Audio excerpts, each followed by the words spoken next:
Allison Gill, welcome. Welcome to Mea Culpa. Finally, great to meet you. Great to have you here on this podcast. One thing I tell all of my guests, the hour goes by really super quick. We have a ton of stuff to talk about. I've been dying to pick your brains for a long time. So I'm just going to jump right into it, okay? All right, sounds good. Good to see you, my friend. Thank you. So here's the thing. They just released the Jeffrey Epstein birthday book. And they're making it seem as if though this is like, the COVID vaccine, right? The book, I don't see it the way they do, but I have so many questions that I want to take you through. The book opens with this vile. It's the one thing no one's going to argue. The book is vile. But it opens with a vile Johnny Boy Kafka letter, which graphically recounts Epstein's conception. Your father fucked your mother with the kind of callous abandon that would become your blueprint, creating one who would inherit the chaos you so skillfully celebrate. It's kind of the words. How does beginning the book with this grotesque, explicit anecdote set the tone for the rest of the material and frame Epstein's life in the eyes of his elite circle? Well, we have to remember who put the book together. Who's the mastermind behind this book? It's Ghislaine Maxwell, who is serving a 20-year prison sentence. But as we know, she's had her sex offender waiver status, or her sex offender status waived so that she could be moved to a minimum security club fed. She's been moved to out custody, which means she's eligible to work outside the walls of the prison. And I wouldn't even call it a prison where she is. And again, none of the survivors were told about this ahead of time, just as they've been left out of this at every step of the process, going back to the sweetheart deal that Alan Dershowitz wrote for Alex Acosta, who later became Trump's labor secretary. And yet we still have Todd Blanche, one of the top Justice Department officials, giving her a queen for the day proffer session, which I know you're familiar with, my friend. Yes, as well as the institution similar to FCI Bryant, which is where Ghislaine Maxwell is located. It's interesting that you say that she's eligible for off-site work and so on. I was not. I was denied that right off the bat. They even turned around and said to me, don't even put in a request for it, because right off the bat, I had this guy named DeLeo, and he'd be like, dude, let me just be very clear and tell you that there's not a chance in the world that you're going to be leaving anywhere. You can be around the premises, but you're never allowed to step off. I said, but why not? I'm interested. I'm not a violent offender. I have the lowest security clearance of any potential inmate. He goes, dude, don't even ask. We've already been told you're not allowed to go nowhere. Mm-hmm. Yeah, and that might be the case for Ghislaine Maxwell, but I got into a little back and forth with her lawyer, Mr. Marcus, on Twitter, who said, I can't believe you're spreading this disinformation, to which I showed Ghislaine Maxwell's point screen that I got from a source where it says out custody, and I showed the Bureau of Prisons policy about what out custody means, and then I asked him point blank, if she's not allowed to leave the premises, it would be great. I think that the survivors and the residents of Bryan, Texas would love to know that she is not allowed outside the premises, but her point screen says that she is. So just let me know. And also I'd love to know who waived her sex offender status. But I never got an answer. Yeah, and you won't get it for that too. But literally the opening salvo of this guy, Johnny Boy Kafka, and I have no idea. Some people say he's a drummer. I don't know how he's friends with Jeffrey Epstein, but literally he starts off the way you open up after, of course, the parents and so on, 50 years old. This is literally Kafka. You really have had a pretty amazing life. Amazing because of where and when it started. Paula and Seymour fucking. That's his parents. Who was there to tell him where to stick it? Who told him to spit on her cunt to make it wet? Maybe they had more on the ball than we all give them credit for. This is how this book starts. And I know it's crude and it's lewd and it's vulgar and it's disgusting. This, if in fact this was a Comedy Central roast, even Nikki Glaser would be nauseated. Well, I mean, Michael, come on. Don't we all start our birthday cards to our friends like that about their parents and how, how Sure, they came to be? sure. Dear Grandma. Yeah. Thanks for the sweater and the $5. Remember when Grandpa? Yeah, no, that's not. It's vile. The whole thing is vile, and we know Maxwell and Epstein lived, and all of their co-conspirators and their client list. I mean, the DOJ, Trump's DOJ says there were over 1,000 survivors of this abuse. So it can't just be a handful of people, but that they're all terrible, vile people dealing in trafficking young women to rape girls, and as a power play, as blackmail, as a money laundering front. I mean, these are vile, terrible people. And sometimes I wonder, I know Donald Trump ran for president to keep himself out of prison. And I'm like, maybe it wasn't so much about, the classified documents or January 6th or conspiring or, potentially conspiring with Russia in the first investigation, as it was to keep this sex trafficking ring quiet. Well, look, these are all, of course, innuendos, and we've heard these conspiracy theories so many times.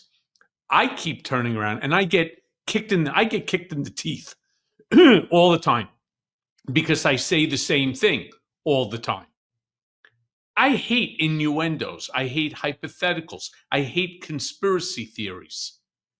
Why should we even have them when the files exist in the desk of Pam Bondi, which could easily be given to Congress, which it should? It could easily be turned over to the American people so that we don't have to guess. Did Donald Trump actually have some sort of nefarious, relationship with Jeffrey Epstein? Or was it more just because Jeffrey Epstein was always sort of front and center of a party that Trump wanted to be that way? I mean, we're all basically guessing. Since none of us have that crystal ball, all I keep saying is release the fucking files. Why are you making me guess? You said you were going to release them. For years, Republicans ran on the Democrats having this sex trafficking cabal. And now all of a sudden, you're in possession of the docs and you refuse to release them. Yeah, and multiple judges have said the same thing. When Trump and Pam Bondi went to a couple of judges to ask them to release a 76-page transcript of a grand jury testimony from an FBI agent in the Epstein and Maxwell cases, the judges were like, first of all, you left the survivors out again. You need to tell me who they are and that you've contacted them and that you want these materials released. Mm-hmm. But second of all, no, because the only way that we tend to release these things is to show that your salvo to get them released is disingenuous at best. You're covering everything up. You have control and possession of 300,000 pages, 100,000 documents of the Epstein files that you yourself can release. Why you're going after a 76-page transcript from an FBI agent on the case, all of which, by the way, the contents have been known to the public because it came out at trial, in Maxwell's trial, is beyond us, and it's disingenuous. And it looks like, you're just trying to go to the courts to get us to say no so that you can say, I tried to release the Epstein files and the court said no. So even the judges called him out on it. They were like, you're full of, they're basically like, in judge speak, you're full of shit. You know what's really interesting? You know who had the least provocative letter in the entire document? In the entire Jeffrey Epstein birthday book? You know who had the absolute least provocative? Bill Clinton. Yeah. It basically said, dear Jeff, happy 50th birthday, many more. I mean, talk about, right? Meanwhile, to be fair, and we'll talk about this in a second, but Trump's picture, while it doesn't look like a grown woman's body, it looks kind of like a young body. Again, I don't want to create innuendo or hypotheticals or conspiracy theories. If you read it, other than the very last line about 50 more years of secrets and so on, it's really a nothing burger, which again makes me start to wonder, why hide? Why deny? Right? So let me ask it to you in this type of way. This recently released Epstein birthday book contains this letter, allegedly signed by Donald, featuring this drawing of a naked woman that to me looks more like a kid's body, as well as a phrase, "Happy birthday, and may every day be another wonderful secret." Now, again, deny, deny, deny. That's always been the playbook. He has denied authorship. He's also denied that it's his signature.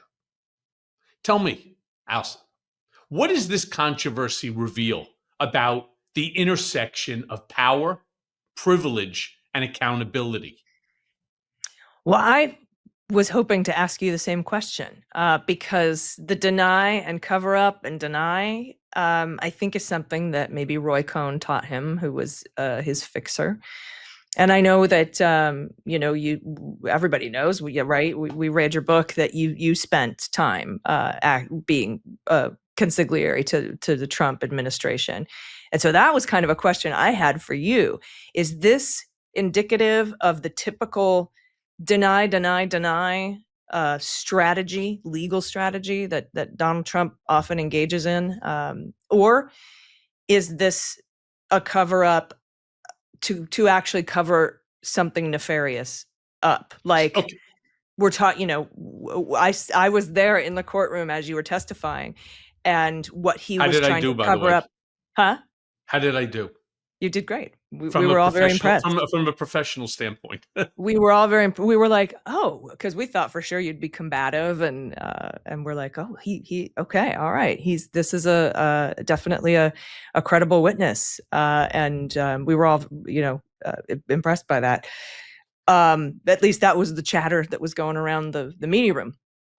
We were all like, oh yeah, okay, good, right, excellent. If you're rooting for the truth to come out. If you're Donald Trump, he probably hated your testimony very much. But is it just a deny, deny, deny, no matter how innocuous or inane the crime is? Or is he actually trying to cover something substantial up, like the hush money payment to Stormy Daniels, for example? Okay, so yes, he was taught by Roy Cohn: deny, distract, deflect, delay. He's truly learned the art of the delay, as the entire country, as the world has seen, as he delayed so many of these matters with legal proceedings that they ultimately never came to fruition. In fact, the only two that really did, outside of E. Jean Carroll, was the New York AG and the Manhattan DA. And there's all sorts of issues, that played out with that anyway. But all the other stuff, because of the delays, the delay tactics and motions, and the distractions on it, and the fact that he was running for presidency and ultimately won the presidency, yeah, there was absolutely no accountability. But 8 key witnesses claiming executive privilege that took a year to litigate in court and get that key testimony. We had Twitter refusing to hand over files without telling Donald Trump about it. There was we even had the January 6th Select Committee waited 4 months to hand over their transcripts to the Department of Justice. So all of that delay, and what's really blows my mind is the fact that he's criminally going after Jack Smith now, and one of his complaints is that Jack Smith was going too fast. Well, there you have it. Meanwhile, the funniest part is the allegations that it's not his signature. And then you have all of these sycophants, these enablers that are there, these talking heads, many of whom are members of Congress, coming out and making statements that it's not Donald Trump's signature. I know, I forget who it was, Byron, I think, turned around and said, I've seen Donald's signature 1,000 times. I know Donald Trump's signature. Really? Well, I would like to turn around and show him as an example. Here's a personal letter that Donald wrote to me in 2006. All right, as you can see, it's directly to me from his personal stationery. That's one. Oh, yeah? Oh, so that doesn't seem like it's right. Here's one that he wrote also to me on a fact sheet, right? Now this one doesn't have the the long line as this one does, but at the end of the day, that's his signature. And again, why deny something that has no legitimate probative value? It doesn't have any legal standing within which to make a determination of innocence, guilt, accountability, non accountability, zero. So why not just say, yeah, I wrote it. The guy was a friend of mine, right? And ultimately we fell out of friendship. Mind you, according to Michael Wolff, who I had on the podcast, he turned around and said to me, the reason that they fell out had nothing to do with Jeffrey stealing people from Mar-a-Lago. It had to do with the real estate deal on that South Ocean property, the one that Trump sold for $95 million. Jeffrey introduced him to it because he wanted to buy it. So he took Donald there. Donald ended up working with the banks in foreclosure and ended up with the property. Yeah. And then shortly after that, I think there might have been a tit for tat, right? There might have been a property thing. And then he goes and poaches people from young girls from Mar-a-Lago. And then, maybe Donald Trump makes a phone call to talk about what Epstein is doing behind closed doors. And then calls himself an FBI informant. No, that's not how that works, my friend. But the problem is that if he came forward and said, here's all the files, I was hanging around, I didn't like what he was doing, and etc. And it's like, well, then, you should have said something. You were quiet this whole time. There's a cover up there too. But I think to answer your question about why talk about the signature not matching, that is a way to get all of us to argue about the signature rather than brush that off and say, dude, you drew a child's naked body and wrote. Well, he definitely didn't draw it. Can I be clear about that one too? If I had two guesses, I'm pretty sure I can go, I may be right on the first shot. If not, I'm definitely right on the second shot. Who drew it? Donald doesn't, he's not a doodler. I've never in my decade and a half of being next to him seen him even draw. Sometimes like when I'm just sitting, right, I'll just doodle something, squares, I'll make like a house, I'll draw maybe a picture of you if I'm sitting and talking with it, or at least I'll try. I'm a pretty fun doodler. Trump is not a doodler at all. He doesn't keep paper and pens on his desk. He keeps Sharpies, but he doesn't keep like pencils and little notepads and things. He'll put a sticky, but he doesn't even have a computer on his desk. He's not a doodler. And so there's no doubt in my mind that neither these drawings or the drawings of the buildings in the city that were done for charity, he got in on. He said, we're going to be doing something for charity. Can Donald draw a skyline, sign it and send it in? We're going to auction it off. So he gave it to one of his secretaries, two of whom are not just good artists. They are phenomenal artists. I mean, one of them actually is, shown in galleries. I know because I introduced her to the owners of the gallery. She's incredible, literally. And all the girls that worked for Trump were able to draw. In fact, not only were they able to draw, it was part of their job requirement, they used to sign his signature too. Like all the hats, the golf balls, the signatures on the ties. You don't think for a second that Trump sat there all afternoon signing the back of his Trump ties, that they were selling downstairs in the atrium. Oh, I don't know. But, I think that's, neither here nor there. What I'm trying to say is that the reason that they're trying to say the signatures don't match is so that we talk about that instead of the bigger picture. Yeah, they do that all the time. This is a right-wing way to argue, right? They'll talk about semantics in the Second Amendment, as opposed to the fact that, 40 kids just got their heads blown off and they can't be identified. They drag you down into this semantics argument or this detail argument and keep you there so that you miss the forest for the trees. So that's why, if you ask me why that's the route they're going, that would be my answer, is to keep us talking about that, as opposed to just the vileness of the book as a whole, what Trump's role was, the fact that he currently can release the Epstein files unredacted and show everybody that he's not in them, or he's in them innocuously, or not in a bad way, or whatever. It's very simple. It would be a very simple process for him to do, and the courts have called him out on it, and the rest of us need to keep calling him out on that. Well, and he does bigger things, right? He does bigger things with executive orders than releasing a file on some guy who took his life. Can I ask you this, though? Because in that same, of course, birthday book, we saw a letter from a Mar-a-Lago businessman who references Trump in this joke. Pash cow. I guess, right. About a woman both he and Epstein knew in the 90s or something like that. And he does this casual mention with a check for, $22,500 for the depreciation of a woman. I got to ask you, how does this transactional representation of human life underscore the cruelty of this circle?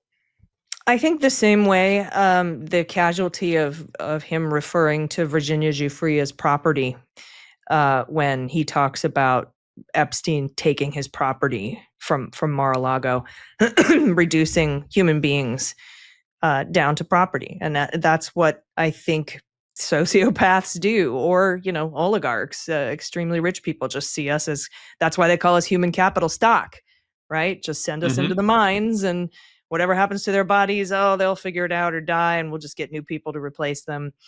So whether it's in a sex trafficking ring or that kind of manual labor, that's them using our bodies for their gain, right? And so I think that he sees people as property, transaction, and he's a transactional guy. So add the transactional bit into there, and everyone's just something to be bought, sold, or traded. But again, this check was not Donald's signature at the bottom. That I think everybody will acknowledge. It was between Pashkow and Jeffrey Epstein. The part that I write about in my Substack, the part that really got me sort of thinking about it. Why use Trump as the butt of this joke? Why did Trump allow them to use him as the butt of the joke? And I get, the whole concept of depreciation. It's a real estate term and so on. But is it, it's a play on words, as you just mentioned, from, we'll say, property, right, to human property. Yeah. And depreciation means you're losing value every time it's used, or as the older it gets. For example, property depreciates as it gets older, so it's less valuable. If you value choice in your money, your goals in your future, you know exactly how frustrating traditional healthcare can be. One-size-fits-all treatments, preset dosages, zero flexibility. I mean, it's like trying to do your taxes with monopoly money. It's ridiculous. But now there's another way, with hims and hers. I mean, these guys actually get it. Weight loss, hair loss, sexual health, mental health. They've got personalized care for all of it. Because your biology, your lifestyle, and your goals, totally unique. You're not average, and your healthcare shouldn't be either. There's no membership fees, no surprise charges, no sitting in a waiting room staring at outdated magazines while pretending to be interested in a fish on the wall. Just transparent pricing, real care, and the convenience of taking care of yourself online while wearing sweatpants, drinking coffee, or hell, plotting your next career move. So do this for yourself. Start your free online visit today at hims.com/Cohen. That's HIMS.com/Cohen to find your personalized treatment options. Yeah, some products need a provider consultation and it's not available everywhere. But compared to old school healthcare, this feels like upgrading from a flip phone to a smartphone. Fast, easy, and maybe even a little fun. So there's like 17 entendres in there, but it seems to me that Pashkow knew that Epstein and Trump passed women back and forth to each other. And maybe there was money involved. I don't know. Again, could also be a joke, but it's to use him specifically is interesting. That's the point I'm trying to make. It's a joke by Pashkow with Jeffrey Epstein. The question, again, that I'm just trying to figure out, and I don't have an answer. Well, comedians generally tell jokes about tropes because everybody understands it. Like everybody can relate to it and say, oh, yeah, that's funny because this happens all the time. Otherwise, it doesn't make any sense. Otherwise, a joke doesn't land if you're not using something that kind of everyone can relate to. Like somebody tweeted something the other day and said, every time I'm eating soup and I've got bread on the side, I feel like in my head I'm in some medieval tavern after having a soup and bread after a day of long travels. And the reason that is funny is because we've all thought that. It's right? true. And so that's what makes this interesting. You don't use Donald Trump and Jeffrey Epstein as a trope and a joke unless it's, things are cliches for a reason, right? Absolutely. And that's why if I was still in the inner circle, I would be telling whoever it is that's guiding Trump in terms of how this is playing out, this isn't the way I would handle it. Let's release the files. Again, the picture of the naked woman with the, I don't even know what kind of nonsense is written inside of it. A conversation, we have so many things that are the same. It doesn't mean anything.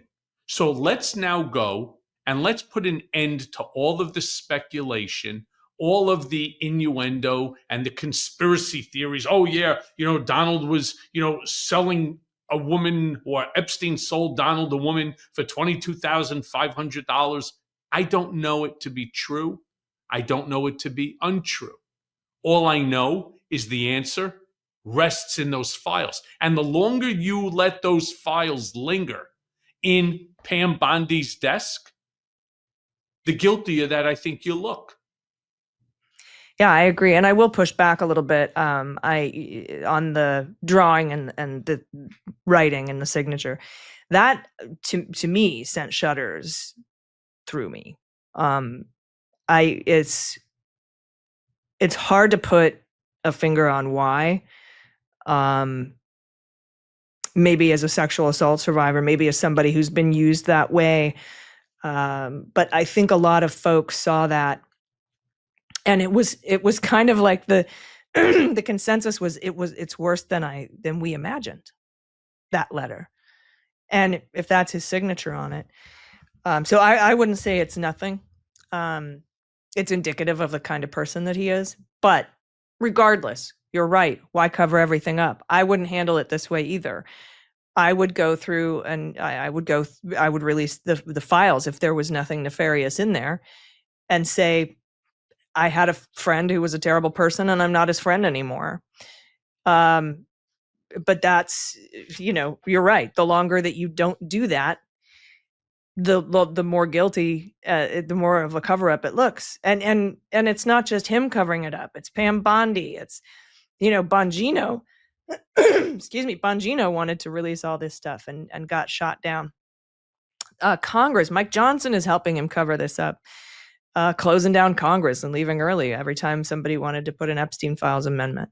He's calling Republicans in the House and saying, don't sign the discharge position or it's a hostile act toward me. But how can it be a hostile act toward you if transparency is your goal and you're innocent? So those kinds of cover-ups, like you said, make everybody very suspicious and wonder what's going on. But that's why I asked you kind of at the top of the show, is he covering it up because there's something bad in there? Or is that just his knee-jerk reaction to any accusation, is to deny, deflect, and blame the other side for the same thing? As Roy Cohen taught him. So, I mean, he covers everything. I didn't know you were a sexual survivor. a sexual Yeah, assault survivor. military Yeah. sexual trauma. Mhm. I'm so sorry for you. Can I ask you a question? And you don't have to answer it. I would be very interested in your take on when the survivors all stood on the steps of the Capitol. I was so proud for them that they were able to muster the strength that they did to tell their story. It's brutal to have to tell that story, I'm certain. And I'm saying to myself, the disrespect that came from the Republican, from MAGA Mike Johnson and others that sat there and denied their stories, basically, once again, victimizing the victims. I was so appalled.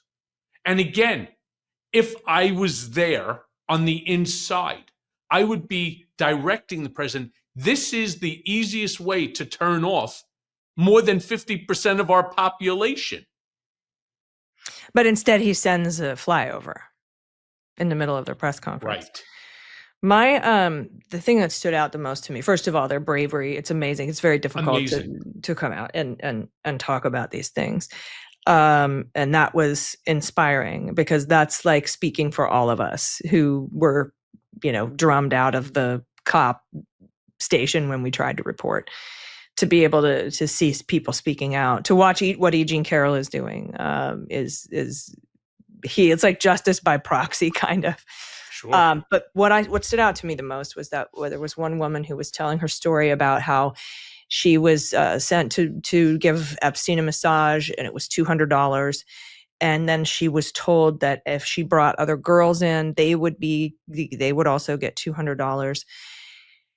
And it sounded, I could hear it in her voice that she was not only telling her story, but still trying to convince herself with all of her might that none of that was her fault. I could feel how hurt she was that she maybe brought other girls into this when she was a kid, and then said, but I was just a kid, and I could hear her her pain.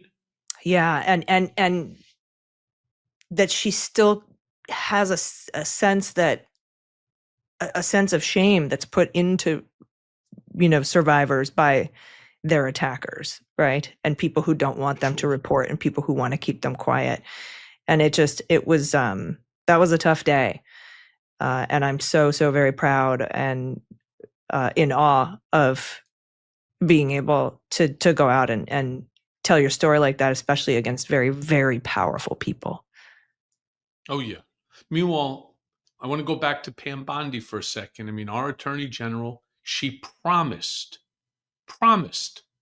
to immediately release the full unredacted Epstein files, except for the names of the victims, that's sitting in her desk. And the question I keep asking myself, I try to be pragmatic in the questions that I think, the questions I ask of people like yourself. What changed? And why are these files still being withheld from the public? They keep claiming that he's not in it. And by the way, I wouldn't be shocked if he never got a massage. We've actually had that conversation. I've never had a massage. I don't like to be touched. I don't. Other than by my wife, I just don't. And we had that conversation, Trump and I, after Bob Kraft had his incident at a massage parlor. And he said to me, yeah, you never catch me. I don't do massages. I said, my God, I don't do massages either. So I'm not certain, again, what has changed. I could use your expertise. Between Pam Bondi saying we're going to release it all and Bongino saying we're going to release it all. And well, first of all, it was a lot of conspiracy theories surrounding that. And my guess is, they put 1,000 people on this at the FBI to go through these files. And I also, my heart goes out to them. I spoke to several personnel who had to go through those files. They aren't labeled. So you don't know what's in them until you open them. And then maybe you're confronted with a video of illegal child rape. And So it's that, I think a lot about that. These FBI personnel who were forced to do this and go and flag Trump's name and keep it in a spreadsheet. The only thing I could think about what's different is because if I were them, I would have done a Twitter files type thing. If I were an evil person and I wanted to make myself look good and make other people look bad, I would have cherry picked the hell out of those files, released what I wanted released, and didn't not release what I didn't want released. I would show new things that haven't been given to the public yet, that don't have, my name in them or the name of my friends or my rich friends who, might otherwise get in trouble or be pointed out. And the only thing I can think of is they went through those files, and as they were going through them, they realized that with all the stuff they'd have to redact, there's nothing substantive that they can release. And so they had to figure out a way to say we can't release them, which is, I don't think what they wanted to do. I think they really wanted to release some of these things to go after some of their political enemies, for example. But there was just too much in there that they couldn't without hurting themselves or, other maybe people in the non-prosecution agreement or other Johns and other co-conspirators who they didn't want to show everybody what they've done. That's all I can think. I sit here and again, it pisses me off because we shouldn't even really be having this type of hypothetical question and answer session. They have the answers. Right? We should be saying, Allison, according to page 203 of the 238-page document, or on page 1700 of the 38,000 documents in Exhibit, D, we can talk specifics because those specifics exist. There was thousands of hours by FBI agents, by police, and by investigators and so on. It's there. And to me, it's so infuriating that we have all of these conspiracy theories that are constantly coming up. Oh, what does this mean? And what does that mean? You don't know. That's the whole thing. If you hate Donald Trump, well, the answer is very simple. This is what it means, because it's in a light most negative to him. If you are a Trump supporter, come on, doesn't mean shit like that GOP member from Tennessee. I always forget his name, the idiot. He's like Burchett. Yeah. I think he's like considered the dumbest, walking, individual there in Congress. Sitting there, and he's like making up all sorts of stuff that, again, make no sense at all. I don't understand what they're doing, and none of this makes any sense to me whatsoever. It just doesn't. No, and I think that's why we focus on the fact that there's a cover-up, and we keep reminding people that there's a cover-up, and we keep demanding the truth. I mean, I think it's fair to say that Jeffrey Epstein, this 50th birthday book, Ghislaine Maxwell, it doesn't provide us anything more than what we already knew, that these individuals, their behavior, their actions were not just illegal, but reprehensible, the largest sex trafficking, raping of children scenario, I think, maybe in America's history, to say the least. And if I was on the opposite side there, I would want my name cleared. I mean, so why they especially if there's nothing worse than the Access Hollywood tape in these files for Donald Trump. Like if it's that's which doesn't seem to have hurt him either, by the way. Right. So if it's under the Access Hollywood disgustingness, what's your problem? What's your problem? It doesn't make any sense, and that's why, like you said, everyone is now very suspicious. There's an active cover-up going on, and just like Watergate. Just like the retention of classified documents at Mar-a-Lago, just like Russian collusion, the cover-up is worse than the actual crime. The obstruction of justice, the obstruction 100%, is worse than the actual crime. 100%, 100%. He's not wrong sometimes when he talks about the Russia hoax, right? He's just not wrong. But the cover up makes it so that people cannot get out of their mind that there has to be something nefarious there. Why he does this, I don't know. It is. I do want to be clear, though. I do want to clarify, and I'm sorry to interrupt. I don't mean it's worse than the crime of raping children. I mean it's worse than the crime of not releasing the documents. I wanted to. Yeah, I knew. I'm glad you did, because I knew what you were talking about. Okay, because I definitely don't mean that. No. Meanwhile, obviously Trump is not the only known name that's there. Bill Clinton, as I said before, has a letter saying happy 50th birthday. Alan Dershowitz, there's Democrats a letter don't give in a there. shit about Bill Clinton. We're not trying to run Bill Clinton for anything. We're fine. Like, let it go. Like, if terrible, horrible things come out about Bill Clinton, it'll be like, bye, Bill. Anybody who's in these files that has done these things needs to face justice. That's the end, period, full stop. And the difference between MAGA cultists and Democrats is if one of our guys is in there, if Al Franken does a boob joke grab, jettison that guy, yeet him into the sun.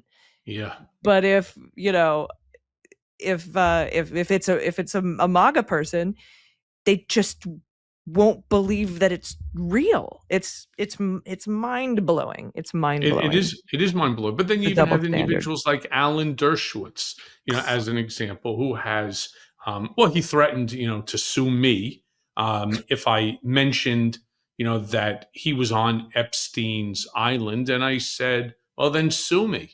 I said, my understanding, according to flight logs, is that you have. Now, I never said that he did anything improper. Maybe he went there for the sun and for the fun, and just to be around other people. I don't know what turns him on, nor do I care. But to me, when I start to see the names inside of Jeffrey Epstein's network, you realize that he's dealing with the most prominent figures in the world, not just in America, in the world. Mm-hmm. Oh, yeah. No, I mean, we got Prince Andrew in these files. We have people from JP Morgan. We've got mathematicians from MIT. We've got these are like really high level people. And that's another thing I don't understand is like, why not put out the people that maybe people haven't heard of, but are important and wealthy? Right. Why not put all that out? Like, I just want to see all the files. That's, You and me both. I want to see accountability for every single one of them. I don't care if they're 90 years old, and I don't care if they're now 30 years old. It makes no difference to me. But, you brought up something before, which, again, is just like kicking around in my old noggin over here. Now, you were like, why doesn't he, but who's he protecting? And why would he be protecting them? Obviously, I know Trump as well as Trump knows Trump. He doesn't give a shit about any of these people. He doesn't care about Dershowitz. He doesn't care about Clinton. Doesn't care about this Kafka. Doesn't care about Pashkow. Doesn't care about anybody. Unless they can give him a crap load of money to keep it quiet or whatever. At this point in time, not necessary. He's got, how much money he's made so far since he became president-elect? Oh, didn't he do like $5 billion in crypto on one day? Yes, $10 billion. He's not worried about the $22,500 check. He doesn't care about them, and he would throw them under the bus to the same extent that I was thrown under the bus. Yeah. I don't know why they are holding on to it, because the one who looks the worst is the guy who has the ability to release it and refuses to do so. Right. Yeah, no, it doesn't make any sense to me either. Like, why not who does he give a shit about Prince Andrew? I mean, unless he's getting some sort of a, Trump Tower promised from somebody, some sort of transaction that means something to him.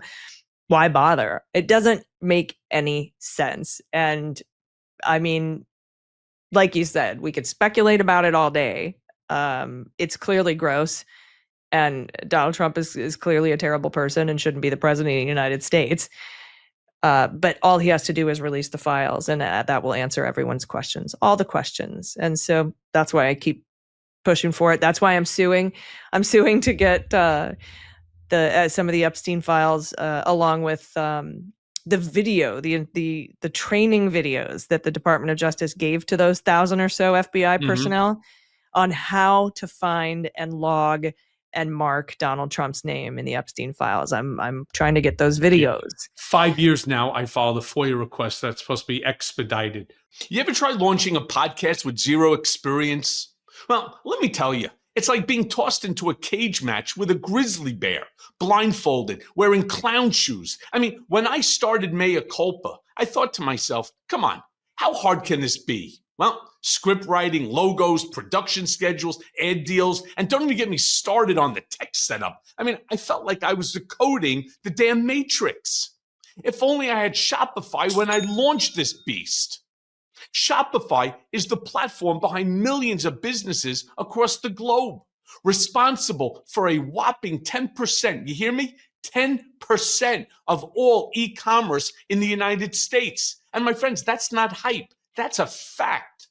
From big names like Mattel and Gymshark to folks just getting their hustle off the ground, Shopify's got their back.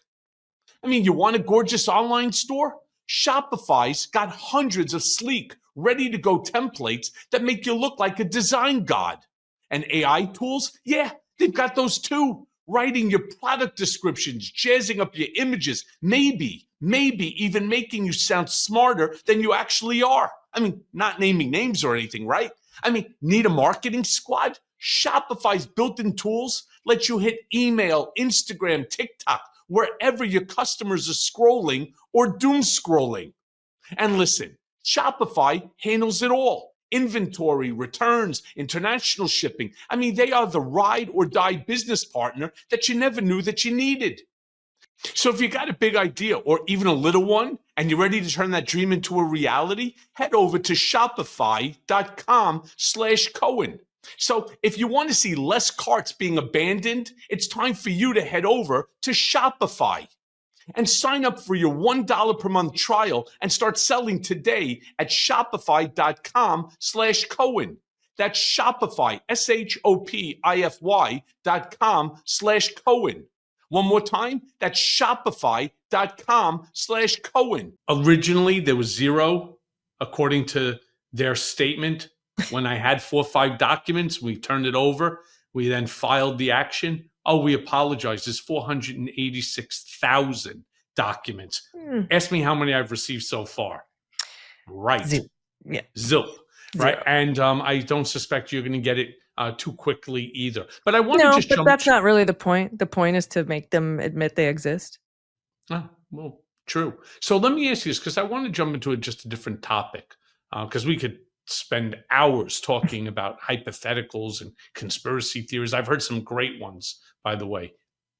There's a new term that's out there called Tripocalypse, and it's been used to describe the potential collapse of the, I don't know, of the rights of governors and mayors within which to call upon the federal government if in fact that they need it. But now it's going to be associated with the president deciding that there's too much crime in your neighborhood, so he's going to send in the National Guard. He's going to federalize the military.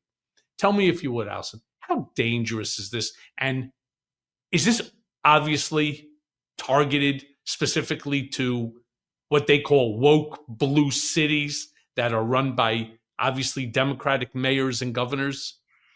Yeah, usually Black Democratic mayors and governors, and a lot of the times Black women, which we know how Donald feels about that group of folks. First of all, sending the military against U.S. citizens, any leader sending the military against its own citizens is obviously dictatorship stuff. It's autocracy. It's here, right? Everyone's like, we're in the middle of a coup. I'm like, no, coup happened last year. We're in the dictator part now. It's Tripocalypse. I think it's like Chicago. I don't know. It sounds to me like a chocolate chip cookie ad. Oh, A double, quadruple chocolate A cookie, right? Tripocalypse, A Tripocalypse. Wow. like double stuffed Oreos. I don't know. It's frightening. People in neighborhoods, I always like to quote Jelani Cobb on this. He's a professor, Oh, I know. and talks about how way back during Civil War times when we had the Fugitive Slave Act, a lot of the people were very, very upset that the government was coming in and taking their neighbors away under the Fugitive Slave Act. And his students, Jelani Cobb's students, would always say, oh, the abolitionists, the people who didn't want slavery. And he's like, no, everybody. Nobody liked this. Didn't matter what side you were on. Nobody liked this because the fundamental civic unit in our country is neighbor.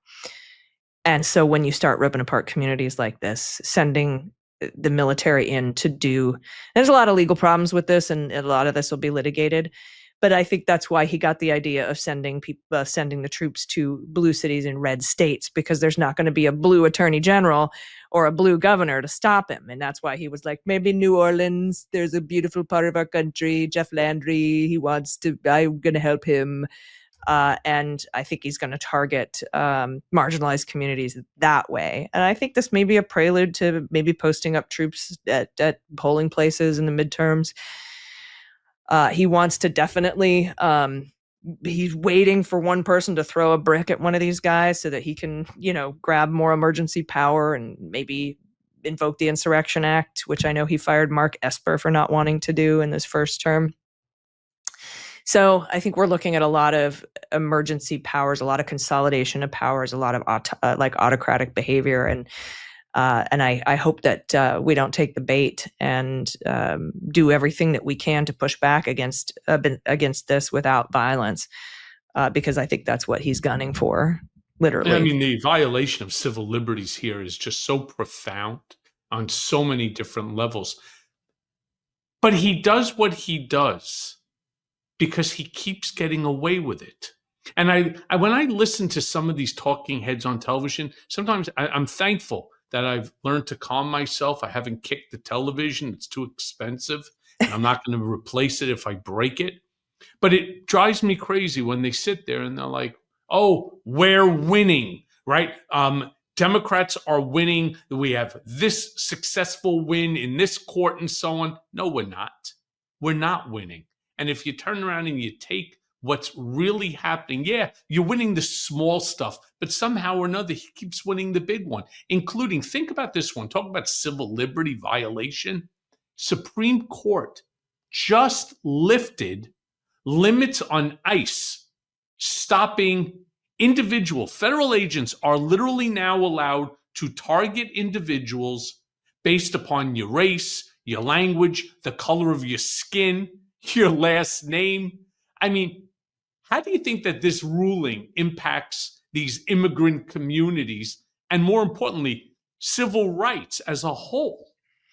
Yeah, well, I think a lot of people are worried about how it impacts the people's faith in the judiciary in the first place. The fact that they're using the emergency docket, the shadow docket, to make these rulings with little or no legal explanation is a problem. It's creating a rift between the lower courts and the Supreme Court. As you said, people say, well, we won this, we won this, we won this. We're winning in the lower courts, where judges and clerks have to think about things and cite cases and give well-reasoned decisions, and everything makes sense. And we're like, yes, that's yes. Like the GIF of Jack Nicholson, yes.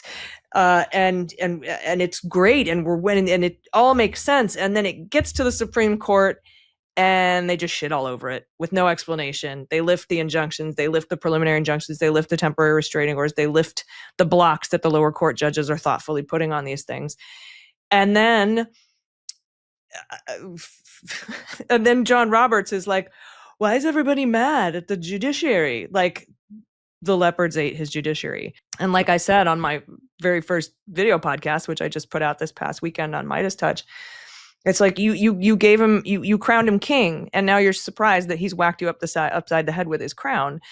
I don't understand what's going on, with that use of the shadow docket. But my issue is the loss in the faith of the rule of law in this country. What is law anymore? Now when somebody says he's going to change the name of the Defense Department and somebody says he can't do that without Congress, I'm like, he's going to.